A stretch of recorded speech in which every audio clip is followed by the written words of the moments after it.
समझूं कि जो राहुल गांधी की, थोड़ी सी आपके ज़रिए भी ये चर्चा आगे बढ़ाना चाहता हूं कि राहुल गांधी की जो राजनीति है आज की तारीख में, और उसमें भी हम लोग देख रहे हैं कि नए नए इनोवेशन है उनकी राजनीति में। कांग्रेस पार्टी नए दफ्तर में पहुंच चुकी है, नया कार्यालय है, बहुत ही शानदार है। वैसा नहीं है जैसा बीजेपी का है, लेकिन फिर भी अपनी लीगेसी को आगे बढ़ाते हुए कांग्रेस पार्टी नए दफ्तर में दिखाई देती है।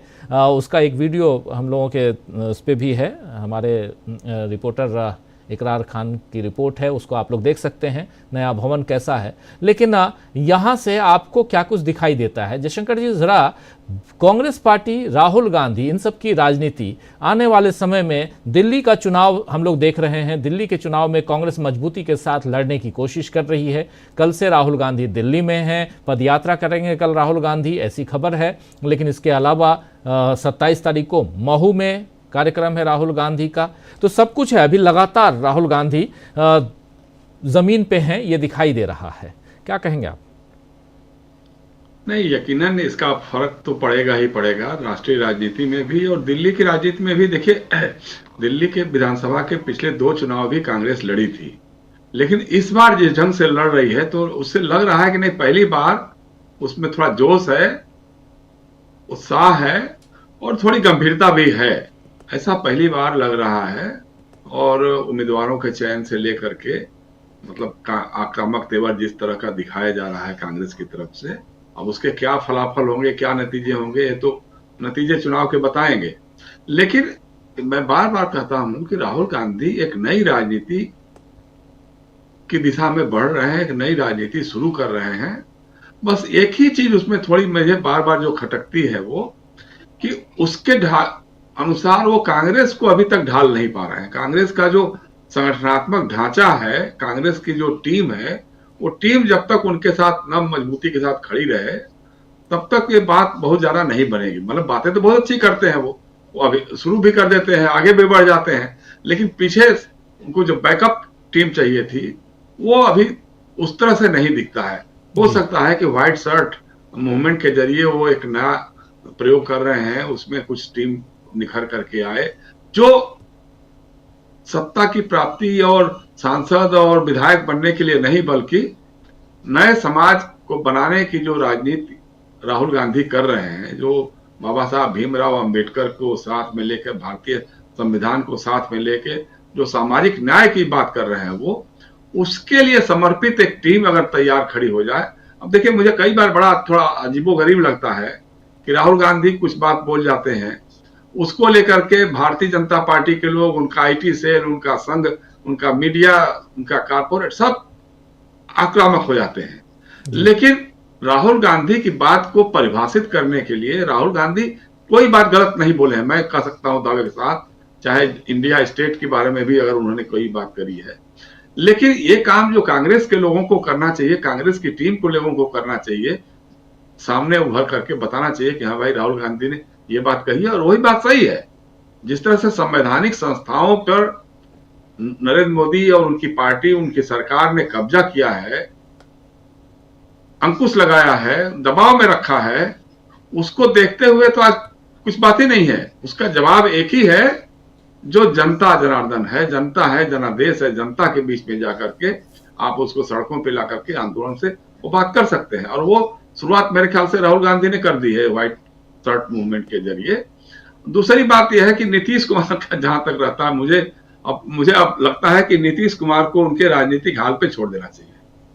राजनीतिक हालात जो भी हैं, देखिए वो क्या करेंगे क्या नहीं करेंगे, अब वो स्थिति उनकी रह भी नहीं गई है कि उनके करने से बहुत कुछ ज्यादा फर्क पड़ जाए, क्योंकि उनकी पार्टी में भी जो सांसद भी है, मुझे जो बताते हैं लोग कि उसमें से बड़ा चंक जो है वो भाजपा के संपर्क में लगातार है, चाहे उनके मंत्री जो भी उनकी पार्टी से हैं वो या और 2-4 लोग हैं जो वो लोग लगातार संपर्क में हैं। दूसरा, नीतीश कुमार एक चीज बखूबी जानते हैं कि जब भी विधानसभा का चुनाव होता है तो भाजपा के साथ उनका गठबंधन उतना कारगर नहीं होता है।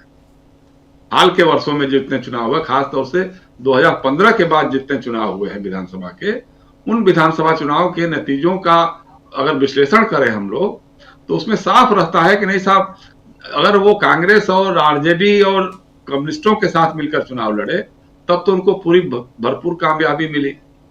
या अगर वो भाजपा के साथ मिलकर के, भाजपा के गठबंधन के साथ चुनाव लड़े, तो एक तो उनकी जाति हैसियत कम हो गई, उनके पार्टी के विधायकों की संख्या बहुत कम हो गई, और बहुमत भी एन के एन प्रकार जोड़ तोड़ करके ही मिला। वो भी उसके लिए कभी निर्दलीय विधायकों को खरीदना पड़ा, कभी किसी को तोड़ना पड़ा, किसी को जोड़ना पड़ा, तो उसके हिसाब से उनकी सरकार चली। ये बात वो जानते हैं अच्छी तरह से। ये बात उनको कई बार सोचने के लिए विवश करती है कि नहीं, इस गठबंधन से निकलना चाहिए, क्योंकि इस गठबंधन के साथ जुड़ने का मतलब बाबा साहब अम्बेडकर के को गाली है। इस गठबंधन के साथ जुड़े रहने का मतलब संविधान की अनदेखी है, संविधान की उपेक्षा है, संविधान की धज्जियां उड़ाना है। ये बात भी उनको मालूम है। इस गठबंधन के साथ बने रहने का मतलब जातिवार जनगणना का विरोध है। भाई बिहार में आपने जो भी कराई हो, जातिगत आंकड़े जो इकट्ठा कराए हो, आज तक आप इतना असर नहीं डाल सके राष्ट्रीय राजनीति में, या नरेंद्र मोदी पर, या भाजपा पर, या आरएसएस के लोगों पर, कि वो लोग कहें कि हाँ साहब जातिगत जनगणना होनी चाहिए।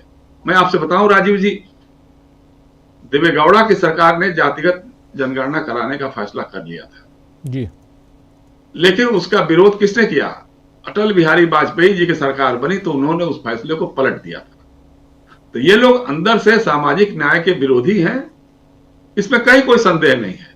और मैं तो बार बार बताता हूं कि जब जिस दिन लागू हुआ था, मंडल आयोग की रिपोर्ट जब लागू हुई थी, बीपी सिंह जी ने की थी, उसी समय श्री लाल कृष्ण आडवाणी जी ने जॉर्ज फर्नांडिस को फोन करके कहा था कि हमारे सामने आपने कोई विकल्प नहीं छोड़ा था, अब हम हिंदुत्व और राम मंदिर के मुद्दे को लेकर के आगे जाएंगे। और उसी के 15-20 दिन के बाद आडवाणी जी ने रामरथ यात्रा शुरू कर दी, सोमनाथ से लेकर के अयोध्या तक। और उस रामरथ यात्रा के सारथी थे नरेंद्र मोदी, जो आज अपने को खुद को सबसे बड़ा पिछड़ा और पिछड़ों का मसीहा बताते हैं। जब भी दलित और पिछड़ों को कुछ देने की बात आ रही है, सामने आती है, कभी किसी न किसी रूप में राष्ट्रीय स्वयंसेवक संघ परिवार, भारतीय जनता पार्टी दीवार बनकर उसके सामने खड़ी हो जाती है। तो ये काम नरेंद्र मोदी जी ने किया था। नरेंद्र मोदी जी उस रामरथ यात्रा के सारथी थे। लेकिन राजीव जी मैं क्या बताऊं, मैं तो आज बहुत दुखी हूं। मुझे तो लगता है नींद भी आएगी कि नहीं आएगी ये मैं नहीं कह पा रहा हूं।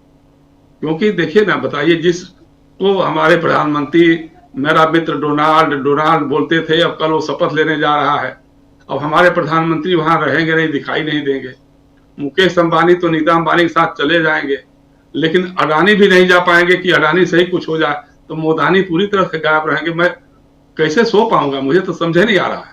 इतना उन्होंने कोरोना काल में बुला करके नमस्ते ट्रंप और क्या क्या ट्रंप कराया था गुजरात में, अहमदाबाद में, उसके बाद भी वो पूछ ही नहीं रहा है राष्ट्रपति बनने के बाद। तो ये सब चीजें हैं। वो थोड़ी परेशानियां तो उनकी बढ़ी हुई है, हम लोग को भी परेशानियां बढ़ी हुई। हम तो मोदी भक्त हैं भाई इस मामले में, कि कम से कम विश्वगुरु का डंका जो है आज दिखाई देता वाशिंगटन में, वो पता नहीं कैसे करेंगे। तो ये सारी चीजें हैं। अब अमित शाह जी को अगर आंध्र प्रदेश जाना पड़ रहा है, तो कहीं ना कहीं कुछ तो है, कुछ तो चल रहा है, अंदर खाने जरूर चल रहा है, जो आगे चल करके मेरे ख्याल से और बढ़ेगा। तो इसलिए मेरा मानना यही है कि नीतीश कुमार जी को उनके राजनीतिक हाल पे छोड़ देना चाहिए।